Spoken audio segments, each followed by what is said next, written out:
Hello, welcome back. So, this is a small mini series I'm planning on starting, and well, it's going to be all about technology. And today, since it's the first episode, we're going to go over the most important part of a computer, the processor. Now, here we've got two examples by two of the main developers of computer processors, one from Intel and one from AMD. Now, there's two key differences, and there's a reason why I picked one from Intel and one from AMD. The one from AMD, down here, has something called ball grid, or not ball. It's got these little needles that stick out of it. And those are seated directly into the motherboard. Whereas over here, Intel's, it's totally flat. No little pins or anything sticking up. It just seats itself right down on top of the motherboard. Now, what does a processor do? Well, a processor literally is the most important part of your computer. It's the CPU, Central Processing Unit. It's more important than the motherboard. It's more important than the RAM. It's more important than, well, even the graphics cards. And, well, there's a reason it's so important. And that's because it handles all of your workload. Now, if you're playing a video game, maybe you're playing something along the lines of Doom, a new one. An old processor like this isn't going to be very good. An old processor like this is just going to kind of dabble out. It's going to get pinned at 100%, and it's not going to perform well.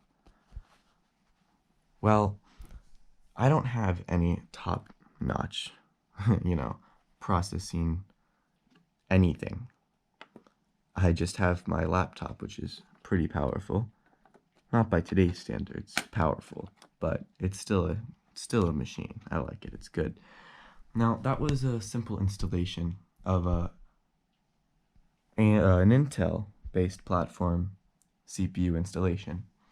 It's really simple. I can make another video if that's really requested on how to install and how to set up a heatsink and stuff.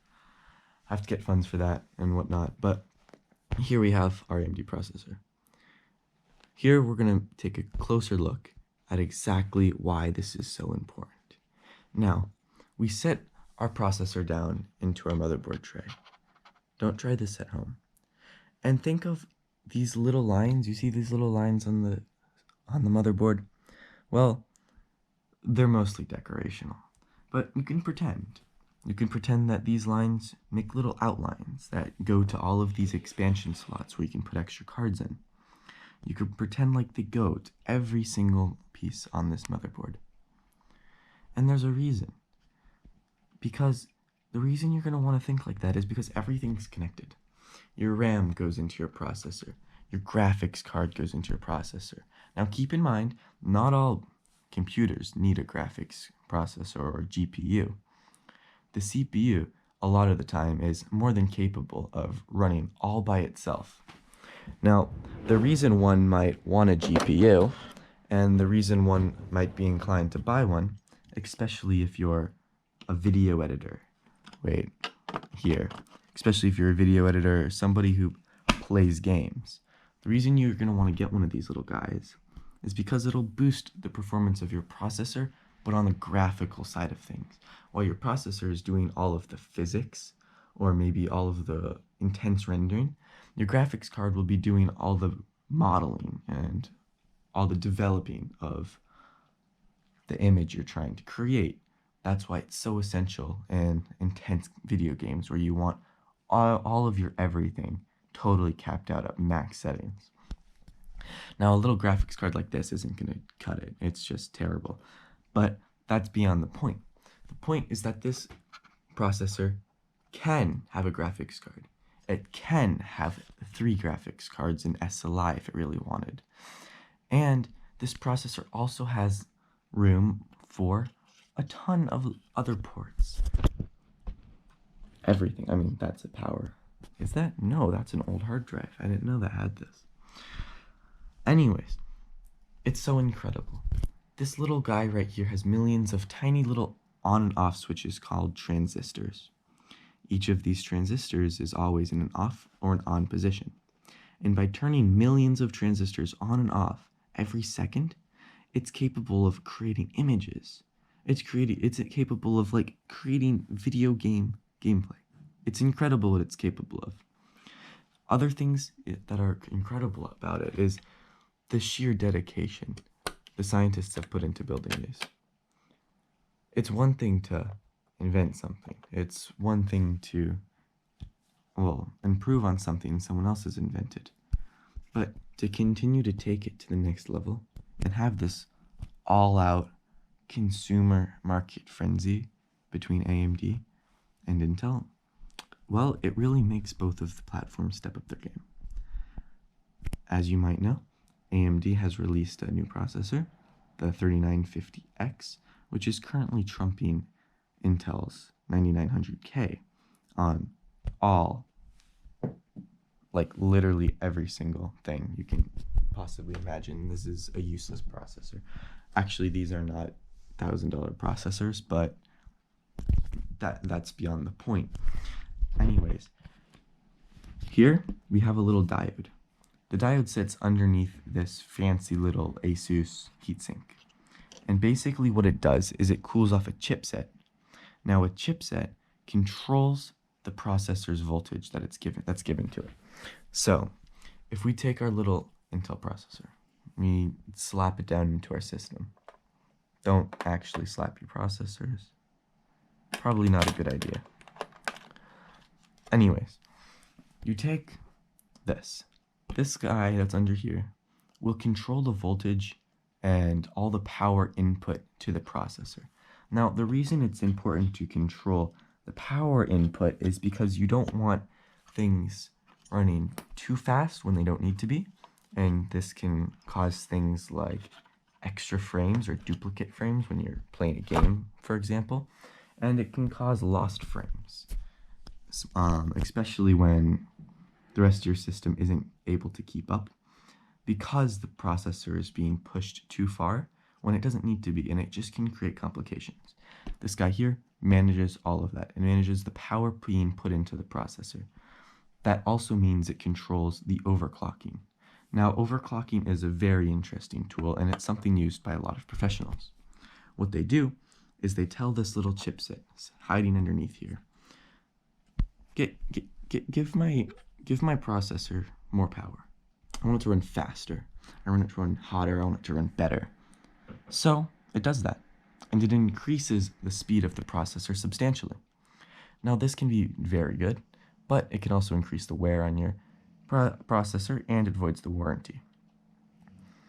Now, there's a lot to cover in processors. Processors or CPUs or whatever you want to call them is a very, very broad topic.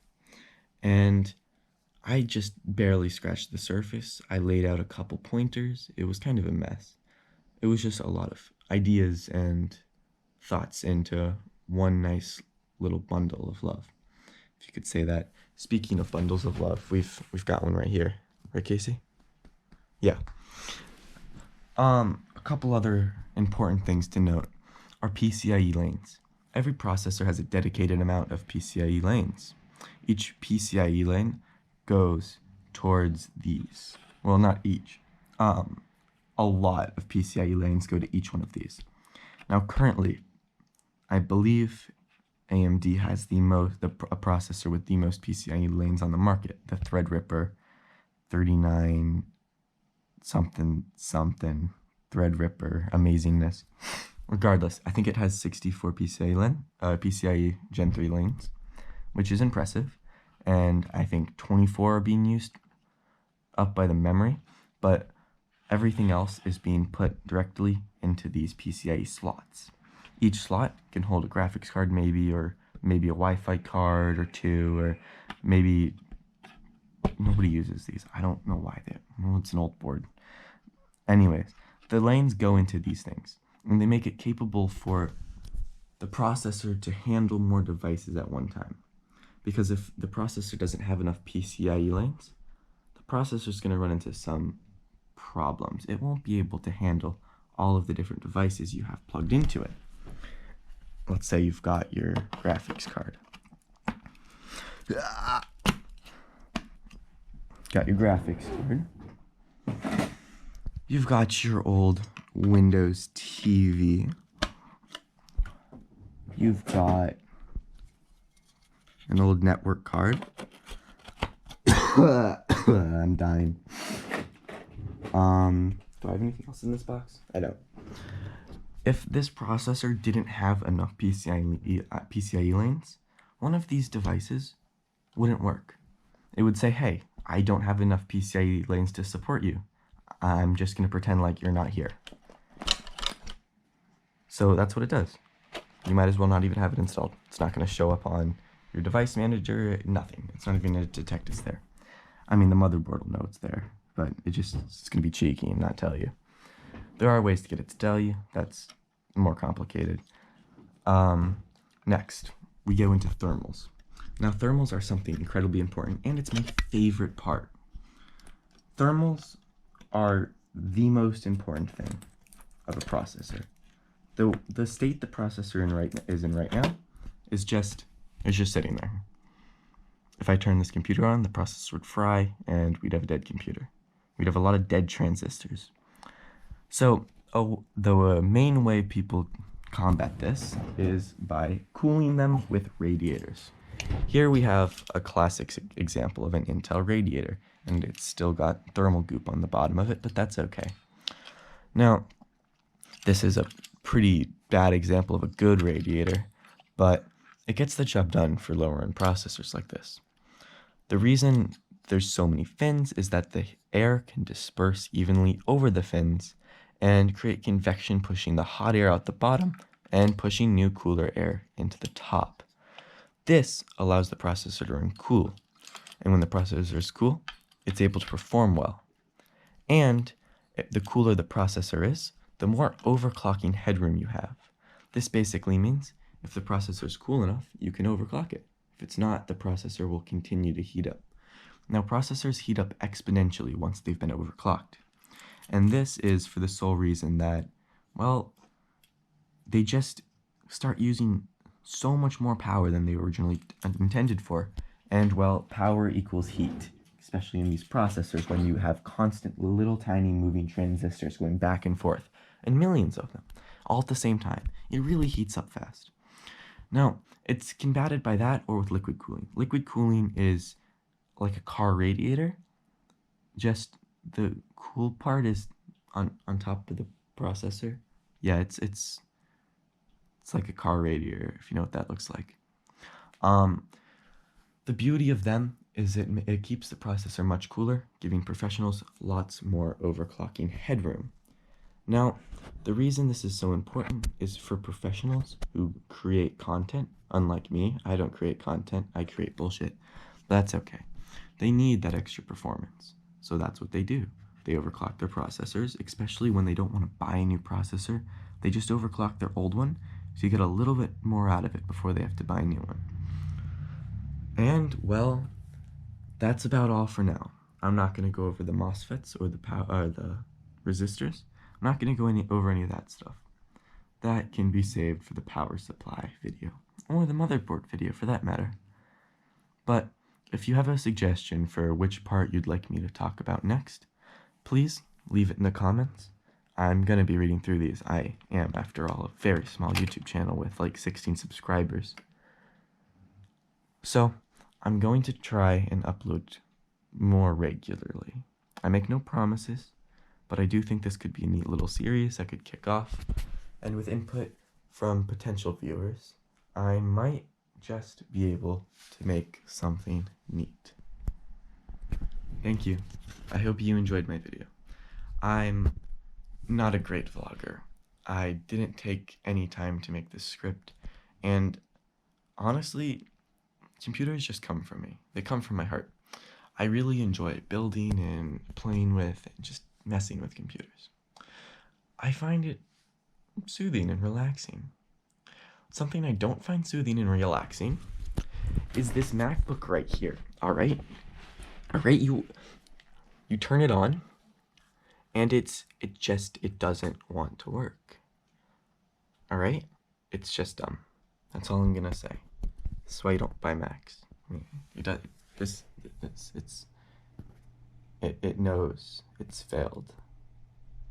It just knows it's failed.